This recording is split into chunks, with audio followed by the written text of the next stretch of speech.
2021 அதிமுக அமைச்சரை தோற்கடித்து திமுக வசமாக்கிய ஜோலார்பேட்டை தொகுதி நிலவரம் என்ன, அங்க இருக்கக்கூடிய மக்களோட எதிர்பார்ப்புகள் என்னன்னு விரிவா பார்க்கலாம். மக்களே, உங்க தொகுதி பத்தி கொஞ்சம் தெரிஞ்சுக்கோங்க. ஜோலார்பேட்டை சட்டப்பேரவை தொகுதி திருப்பத்தூர் மாவட்டத்தில் ஜோலார்பேட்டை, நாட்ராம்பள்ளி, புதுப்பேட்டை, பச்சூர், சின்னவேப்பம்பட்டு, ஏலகிரி பகுதிகளை உள்ளடக்கிய தொகுதி. பீடி சுற்றுதல், விவசாயம், ஏலகிரி சுற்றுலா சார்ந்த வியாபாரம் மக்களுடைய முக்கிய வாழ்வாதாரமா இருக்கு. 2025 டிசம்பர் 19 SIR வரைவுப்படி இந்த தொகுதியில 1,12,435 ஆண் வாக்காளர்கள், 1,14,241 பெண் வாக்காளர்கள், 17 மூன்றாம் பாலின வாக்காளர்கள் அப்படின்னு மொத்தமா 2,26,693 வாக்காளர்கள் இருக்கிறதா தெரிவிக்கப்பட்டிருக்கு. 2008 தொகுதி மறுசீரமைப்புல திருப்பத்தூர் தொகுதியில இருந்து பிரிக்கப்பட்ட ஜோலார்பேட்டை தொகுதியில 2011 நடந்த முதல் தேர்தல்ல அதிமுக KC வீரமணி போட்டிக்கிட்டு ஜெயிச்சாரு. அப்புறம் முன்னாள் முதலமைச்சர் ஜெயலலிதா அமைச்சரவையில இடம் பிடிச்சாரு.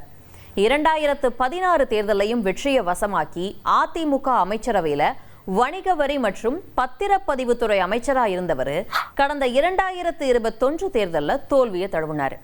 கடந்த தேர்தலில் KC வீரமணிக்கு எதிராக திமுக தேவராஜிய களமிறக்குச்சு.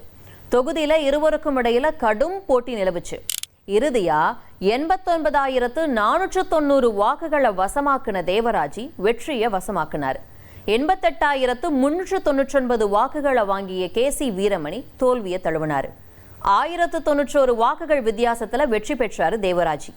தொகுதியும் KC வீரமணி கையை விட்டு நழுவி போச்சு. இப்போ தேர்தல் நெருங்க தொகுதியில களப்பணியில தீவிரம் காட்டிக்கிட்டு வர்றாரு அதிமுக முன்னாள் அமைச்சர் KC வீரமணி. மறுபுறம் தொகுதியை தக்க வச்சுக்கிறதுக்காக திமுகவும் தீவிரம் காட்ட, தொகுதியில 2026 தேர்தலில் போட்டி எப்படி இருக்க போகுது அப்படிங்கிற எதிர்பார்ப்போட ஜோலார்பேட்டை தேர்தல் களம் நகருது.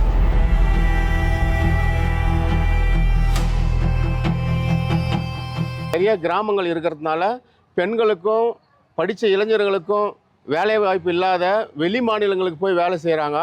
இந்த இடத்துல ஒரு சிப்காட்னு ஏற்படுத்தினா இங்கே இருக்கிற பசங்க வெளியில் போய் போகாமல் இங்கேயே வேலை செஞ்சு அவங்க குடும்பத்தை பார்த்துக்குவாங்கன்றது எங்களுடைய ஆசை. ஜோலார்பேட்டை பழைய ஹாஸ்பிட்டல் இருக்குது, அது பெருசாக பண்ணல, இருக்கிறது அப்படியே பழைய தான் இருக்குது. இன்னும் பெருசாக பண்ணிக்கினா வர்றதுக்கு வாய்ப்பு இருக்குது. அதை எடுத்துன்னு போய் முத்தூர் இதில் போட்டுக்கிறான் ஏரியில். அதுக்கு வழியே கிடையாது. அந்த இடத்துல உள்ளே போனீங்கன்னா அந்த ஏரியில் ஹாஸ்பிட்டலுக்கு போனீங்கன்னா அந்த உள்ளே போனீங்கன்னா நல்லா உங்களுக்கே தெரியும் அந்த இடம்.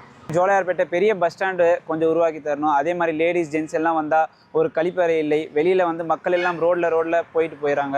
கழிப்பறை இல்லை. சரியான ஆட்சி எல்லா MLA வந்தாலும் எல்லா மினிஸ்டர் வந்தாலும் ஜோலார்பேட்டை நாங்கள் சரி பண்ணி தரோம், காவா வசதி பண்ணி தரோம், தண்ணி வசதி பண்ணி தரோம், ஜங்ஷன் இன்னும் கொஞ்சம் நாங்கள் உயர்த்தி தரோம்னு தான் சொல்கிறாங்க. எல்லாம் சொல்லிட்டு தான் போகிறாங்க, தவிர யாரும் செஞ்சதில்லை. இதுவரையும் யாரும் செஞ்சதில்லை. குளிர்சாதன கிடங்கு இருக்குது, அதை பராமரிக்கிறதுக்கு முறையான வசதி இல்லை. இங்கேயே இன்னும் கொஞ்சம் பெருசாக அதை விரிவாக்கம் பண்ணி இந்த விளைவிக்கிற தானியமோ இருக்கட்டும், காய்கறிகளாக இருக்கட்டும், இங்கேயே பதப்படுத்தி இங்கேயே சேல் பண்ணுறதுக்கான ஒரு சந்தை உருவாக்கணும் சார். ஏரி ஆக்கிரமிப்பு ஜாஸ்தியாக இருக்குங்க. அது எந்த அரசியல்வாதிகளும் அதை எந்த முயற்சியும் எடுத்தது கிடையாது. நீர்நிலைகள் நாளுக்கு நாள் குறைஞ்சின்னு போயினே இருக்குது. அந்த ஜெனரேஷன் கிடைக்குமா கிடைக்காதான்னு எங்களுக்கே தெரியல. அந்த சூழ்நிலைக்கு போயிருக்கு. இதை கொஞ்சம் சரி பண்ணால் நல்லாயிருக்கும். நகராட்சின்றாங்க. நகராட்சின்ற போது ஒரு பொது கால்வாய் இல்லை, மெயின் ரோட்ல இருக்குது, கால்வாயே கிடையாது. இத்தனை வருஷமா வரி மட்டும் வாங்குறாங்க, ஆனால் அதுக்கு உண்டான ஸ்டெப் எடுக்க மாட்டேன்றாங்க. ஜோலார்பேட்டை பேர் தான் ரயில்வே ஸ்டேஷன் தான் இருக்குது. அந்த ரயில்வே ஸ்டேஷன் மட்டும் தான் பேர் வேணா, வேற எதுவுமே இல்லைங்க.